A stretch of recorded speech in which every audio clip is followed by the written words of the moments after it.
What's up, everybody? My name is Jacob, and today I want to talk to you about creativity. Because there's so many different ways to be creative, right? You could be like a creative actor. Alas, poor Yorick. I knew him well. Who's Yorick? You got the wrong skull, kid. Oh. You could be a creative dresser. Hey!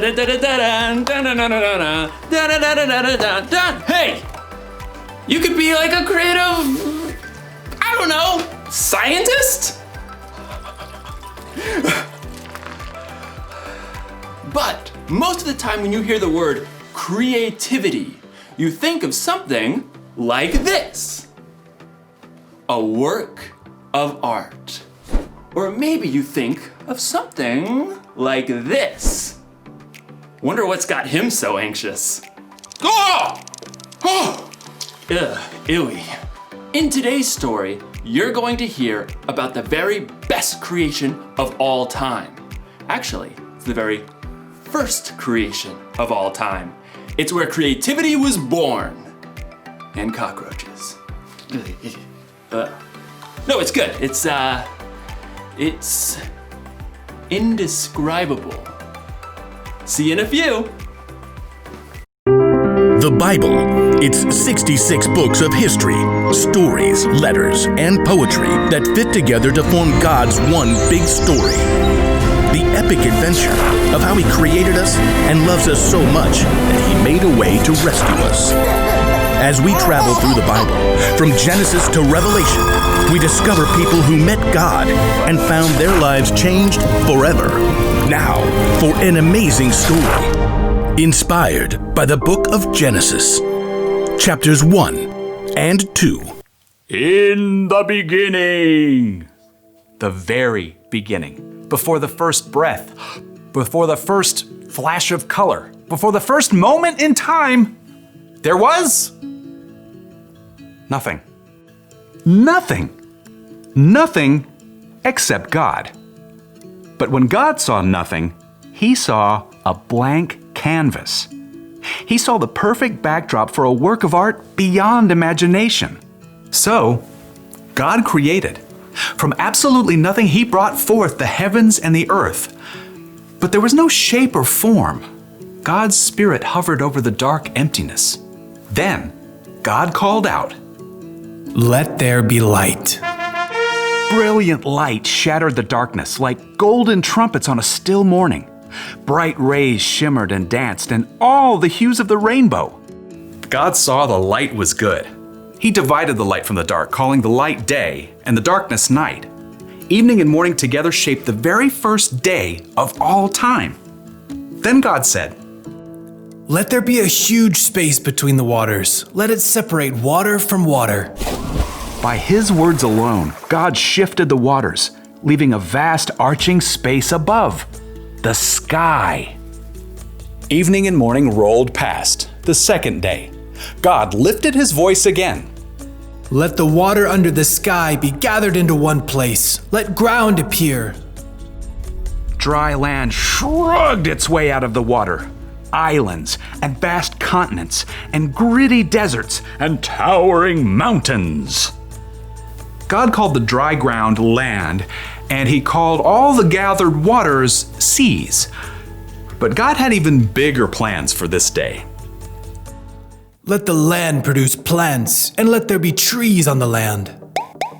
In moments, tall grasses unfurled across the plains, and giant redwoods shot up from the dirt. Flowers and grapevines and carrots and corn sprouted and flourished. God saw that all of it was good. That evening and morning closed out the third day. "Let there be lights in the huge space of the sky. Let them separate the day from the night." At the sound of God's voice, the blazing sun exploded into being. The silvery moon spun out. Stars and galaxies flooded into space, filling the universe. Pew, pew, pew. God set the sun to rule the day, and the moon to rule the night. And God saw it was good. That evening and morning made up the fourth day. But God wasn't done painting his masterpiece just yet. Let the seas be filled with living things. Let birds fly above the earth and across the huge space of the sky. Instantly, the seas and rivers and ponds writhed with dolphins and octopi, salmon and minnows. Eagles soared and bluebirds nested, while ostriches stretched their long necks. God saw they were good. That evening and morning formed the 5th day. But God kept working on his creation. Let there be livestock and creatures that move along the ground and wild animals. At once, animals of every kind appeared. Elephants thundered through the forests, and squirrels darted up tree trunks. Monkeys chattered, and pigs rolled happily in the mud. God saw it was all good. But he had one more creation in mind. Let us make human beings so that they are like us. Let them rule over the fish and the birds. Let them rule over all the animals. Then, with his own hands, God formed the very first man and the very first woman, Adam and Eve. I'm me. And you are you. And this place? It's beyond words. Unlike the animals, God made people in his image to reflect him. Have children and fill the earth. Rule over the fish and the birds and every living creature. I am giving you every plant on the earth for food. God looked over everything he had created and saw that it was very good. That evening and morning were the 6th day. And on the 7th day, God rested. His work was finished. His glorious creation was complete. But because God had formed people in his image, they too could reflect his imagination and creativity. The possibilities ahead of them were endless.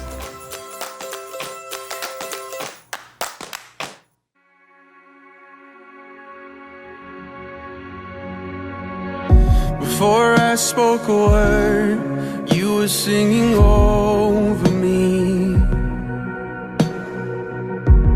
And you have been so, so good to me. Before I took a breath, you breathed your life in me. And you have been so, so kind to me. Oh, the overwhelming, never-ending, reckless love of God. Oh, it chases me down, fights till I'm found, leaves the 99. I couldn't earn it, and I don't deserve it. Still you give yourself away. Oh, the overwhelming, never-ending, reckless love of God. When I was your foe, still your love fought for me. And you have been so, so good to me. When I felt no worth, you paid it all for me. And you have been so, so kind to me. And oh, the overwhelming, never-ending, reckless love of God. Oh, it chases me down, fights till I'm found, leaves the 99. And I couldn't earn it, and I don't deserve it. Still you give yourself away. Oh, the overwhelming,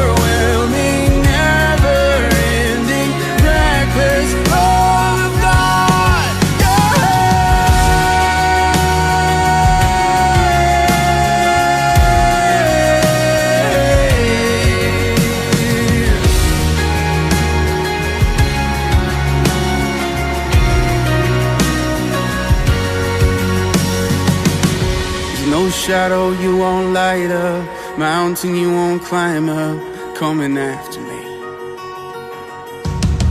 There's no wall you won't kick down, lie you won't tear down, coming after me. There's no shadow you won't light up, mountain you won't climb up, coming after me. There's no wall you won't kick down, lie you won't tear down, coming after me. Oh, the overwhelming, never-ending, reckless love of God. And oh, it chases me down, fights till I'm found, leaves the 99, and I couldn't earn it, I don't deserve it, still you give yourself away. Oh, the overwhelming, never-ending, reckless love of God.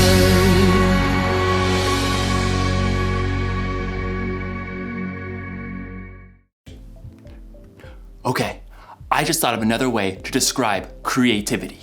Creativity is imagining what you could do because you were made in God's image. I mean, God created everything, right? He made the stars and the planets and the mountains and the oceans. He made dogs and cats and elephants and ostriches. But when he made us, it got personal.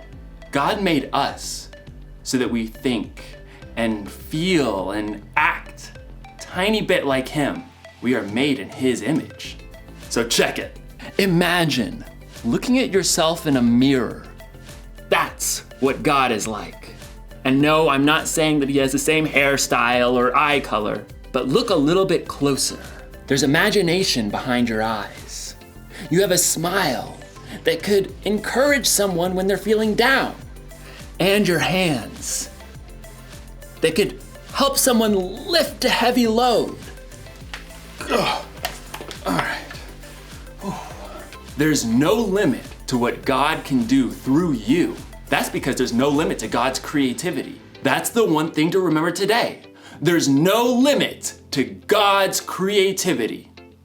Seriously, take a look this week at the things God has made and let it blow your mind. Look at the stars in the sky and think about how it could take literally millions of years just to visit one up close. Listen to the sounds outside your window at night and let yourself wonder, how do crickets make that noise anyway? And then look really close in the mirror and see how unique you are. See the color and feel the texture of your skin. Look deep in the reflection of your eyes to see a God that made you and loves you more than you could even imagine. That should give us all a lot to think about.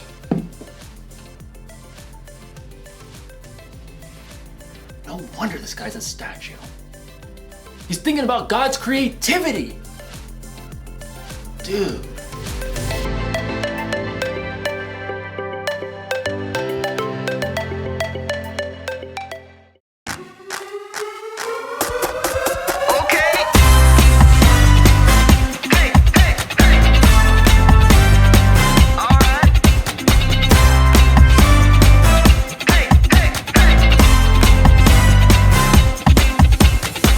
You made the earth, you keep it spinning. You made the ocean.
just wanna